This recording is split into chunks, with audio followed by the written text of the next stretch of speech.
This is how to install a head unit in a Vtvx VT Commodore. Unfortunately, I did get a little ahead of myself because I was a bit excited, and I pulled the head unit out without filming it. Yeah, sorry. But that's okay, I'll show you what I did anyway. Okay. Imagine. Now what I did is I got these. Now this is just a coat hanger. All I did was, where the coat hanger comes down, cut it up. Get your wire. Make sure they can go on both holes at once. Like so. And push it in. Now the good thing about having it out though, make two of them, and push them right in, and you'll hear them click, and then pull them out. Just pull with both of them at once, and it'll come out, a centimetre, and then you can just grab it and pull it out, and that's it. I mean, it's simple as hell. Then you just pull out the aerial and pull out the plug. The plug, on that plug, if you're wondering, you squeeze the bottom. So when you got your hand in there, you squeeze the bottom in and pull it out, because that's where the little bit is. You don't squeeze the sides, you squeeze the bottom. Now, as you can see, here's the side. So what I'll do is I'll put in two of me coat hanger things, and I'll show you what's happening while you push those in. See, when you put them in, see this bit of metal, there's them. This is obviously pushed in, and when you put them in, it's pushing this in, like down, and then allowing it to come out. That's all. Anyway, we're done there. I'm going to thread through some RCA cables for my amplifiers. So if you're just installing a head unit, you don't need to do that. I'm just going to put them through there, round the back, all the way to the back. Okay, and then I'm also putting in a remote wire to turn on my amps. None of this you need to do.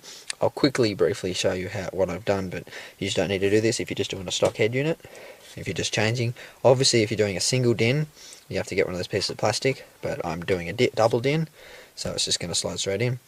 Okay, so the rest of this video will be installing the new one.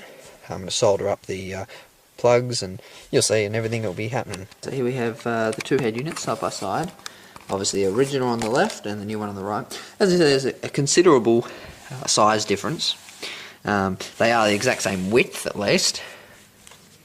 We get a top view there. Exact same width. Obviously the new ones are maybe 8mm lower, but that's okay because the new one comes with a faceplate that goes around. Anyway, so that's how that is. So the original was obviously that shitty one. Now we want to see the actual new one I have. Here's a JVC KWXR616. It's double DIN, obviously. Chains collar. You can have two different collars. So I can have like pink buttons, blue screen, whatever, you know what I mean, anything. USB and audio and auxiliary. So I can have iPod, anything I want plugged into it. Two RCA outs, so I can have 2 amps easily connected. I have a remote. I think it cost me $250, and that was just on eBay, obviously. Wiring harness. I've got to do all that shit anyway. I've got to wire it all up. Got a faceplate, as I just said. Got so many instruction manuals for other countries. Actually came with that's a remote and WotC. And a free iPod cable for some reason. So what I've bought, I think it was $30 bucks. Autobarn, once again, is a adapter that plugs into the car, okay, into the stock place. What I'll do is I'll just cut these two things off. Obviously there's my speakers, just there, and there's me, what do you call it, power, ground, remote, I don't know what the fuck the orange and brown one for. Probably something. I'll work it out. Anyway, so that's what we're going to do right now. Hook all that shit up. And I got to solder it all together. Got the soldering iron. It's starting to heat up. Got my solder. You know what really annoys me? I mean, I know I have to strip these wires because I'm cutting them off, but why don't the ones that come with the head units already pre-stripped? I mean, what? You're obviously going to use them, Well, that's all the wires stripped for both, and when you're doing this you will realise that there is only one on your wiring harness, a blue wire, just one, but on here there is two. There's two. Now one of them is for the aerial and one of them is for your remote if you're going to have amps. Now obviously every car has an aerial, so the aerial one blue, is the one that'll be on the harness, and the other one, you'll run an actual wire, just like a wire. It won't actually go into the harness all the way through the car to wherever the amp is. So that's how you do that one. Well, that took long enough. They're all soldered up. Next I'm going to get some what do you call it, electrical tape, wrap it around nice tight. I would do heat shrink, but I haven't got any. That's all that done.